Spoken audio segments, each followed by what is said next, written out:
देवास में पुष्पकुंज कॉलोनी में स्थित करीब 5000 से अधिक स्क्वायर फीट के मकान पर अवैध कब्जे का आरोप लगाते हुए कुछ महिलाएं उक्त मकान पर पहुंची, जहां उन्होंने किराएदारों से मकान खाली करने की बात कही। विवाद की स्थिति बनती देख थाना सिविल लाइन पुलिस मौके पर पहुंची और दोनों पक्ष को थाने लेकर आई।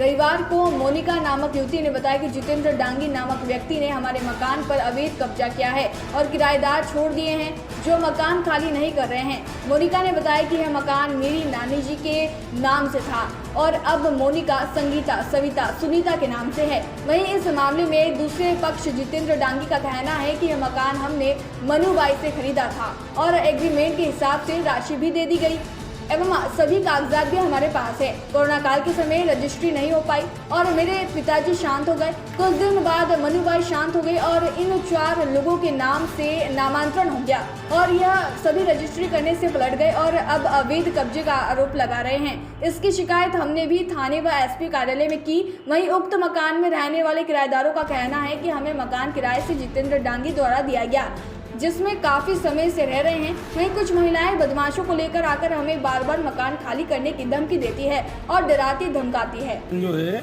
हमारे पिताजी ने और हमने मिलकर के ये मकान खरीदा था मनुबाई से 2018 में। अब मकान खरीदा तो इनको संपूर्ण पैसा हम जो शर्तें थी एग्रीमेंट के अनुसार वो सारी शर्तों पे इनको पेमेंट हम सारा दे चुके। पेमेंट भी हमने 1 नंबर में दिया है इनको। एक जो सौदे में एक 30 लाख का एक मकान था जो हमारे पिताजी का खरीदा हुआ था, उसकी रजिस्ट्री दूसरे के नाम पे थी, उसमें पैसे पूरा पापा का दिया हुआ था। उसमें वादा था कि ये मकान की रजिस्ट्री हम आपके नाम पे कराएंगे और बाकी का बचा हुआ पैसा आपको चेक द्वारा या नकदी देंगे। तो समय पे हमने वो पेमेंट इनको पूरा दे चुके हैं। उसके बाद में कोरोना काल का समय था, उस समय उनके रजिस्ट्रियाँ होना थी, तो कोरोना काल में रजिस्ट्रियाँ नहीं कर पाए। उसके कुछ समय बाद में मेरे पिताश्री शांत हो गए, तो फिर उस समय रजिस्ट्री नहीं करवा पाए। उसके बाद में जो मनुबाई जो थे वो मनुबाई शांत हो गए। अब मनुबाई के शांत होने के बाद में इन लोगों के 4 लोगों के नाम पे नामांकन हुआ। तो इन लोगों को बोला कि भैया आप हमारी रजिस्ट्री कर दो, पेमेंट तो हम सब दे चुके हैं। बोले हाँ भैया आपने पेमेंट दे दिया है, बोले हम आपकी रजिस्ट्री कर देंगे। अभी पहले तो उन्होंने बोला कि नामांकन नहीं हुआ है, तो मैंने कहा नामांकन हो जाए जब कर देना। बोले ठीक है नामांकन हो जाए तो फिर उस समय पर हम रजिस्ट्री कर देंगे। अब जब हमको पता लगा कि नामांकन हो चुका है इन लोगों के नाम पे, तो अपन इनसे बात कर लें, अपन भी रजिस्ट्री करा के फारिग हों। तो फिर हमने इनको बोला, तो बोले यार हमको तो कुछ हिस्सा ही नहीं मिला इसमें, हम तो रजिस्ट्री नहीं करेंगे। तो मैंने कहा आप रजिस्ट्री क्यों नहीं करोगे यार, आप तो थे ही नहीं उस समय, आपने तो हक त्याग कर रखा है।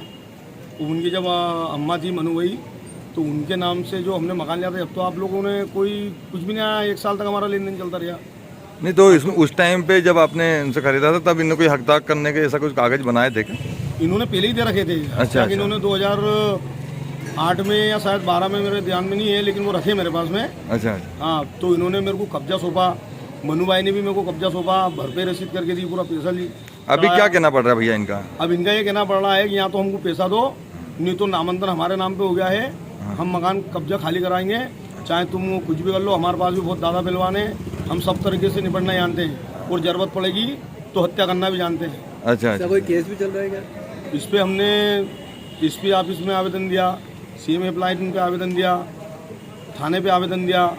तो उसमें जो चीज़ें चल रही हैं, तो हमारे कई बार बयान भी हो चुके हैं उनकी तरफ से भी और हमारी तरफ से भी, लेकिन उसका निराकरण अभी तक तो कुछ हुआ नहीं है। कौन से वर्ष में सौदा करा था अपन ने 2018 में करा था, 16/2/2018। कहाँ की संपत्ति है ये पुष्पकुंज कॉलोनी, इटावा मुंदड़ा फैक्ट्री है पास, उज्जैन रोड पर स्थित है। आपका नाम बता दो भैया। जितेंद्र डांगी। क्या विवाद हुआ, कहाँ का मामला है ये? वो एंसन गाली पकड़ 9 बजे का आए थे, वो 3 घंटे में गए। मतलब वो कौन लोग? वो लोग थे, वो हम तो जानते भी नहीं उनको। अच्छा। हम तो जितेंद्र भैया को भी जानते हैं। कहाँ रहे थे वो?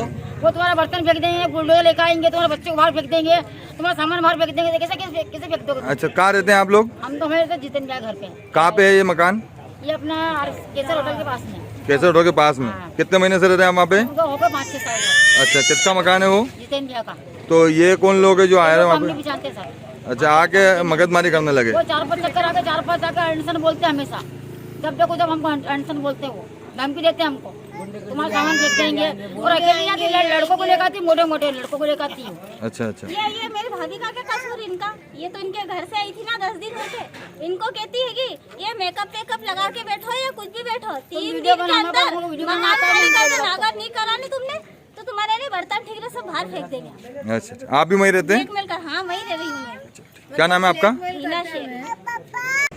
सर हमारा विवाद ये है कि जो झारे वाले हैं जितेंद्र डांगी, उसने हमारा जो पैतृक संपत्ति हमारे नाना जी और नानी जी के नाम पे मकान है उज्जैन रोड का, इस पे उसने कब्जा करके रखा है और कुछ अवैध कब्जाधारी को यहाँ पे छोड़ के रखा है। और हम इनको बोल बोल के जा रहे हैं, वार्निंग दे के जा रहे हैं कि ये 4 महिलाओं का मकान है, मेरा और मेरी मौसियों का। और हम इनको जून में भी हमारे पास वीडियो है, हम सब बोल के गए कि आप खाली करिए, ये अवैध कब्जा है। इस पर हमने थाने प्रभारी को आवेदन भी दिया है, एसडीएम को भी दिया है और हमने तहसीलदार को भी दिया है, एसपी साहब को भी बोला है। हमारा वीडियो को बना रहे हैं भाई। लेकिन उसके बावजूद, एक सेकंड दीदी, लेकिन उसके बावजूद यहाँ पर ये लोग खाली नहीं कर रहे हैं। और हम यहाँ पर आके बोल रहे हैं सर हमारा मालिकी हक का मकान है और हम परेशान हो रहे हैं, मालिक जो है इस मकान के। कितने वर्षों पुराना मकान है आपका? ये 1998 से लिया मेरे नाना जी और नानी जी ने। क्या साइज होगा इसका? मेरी इसका होगा 36 बाई 140 फीट, 5200 स्क्वायर फीट का पूरा भूखंड है ये। और ये हमने ही पूरा बनवाया है।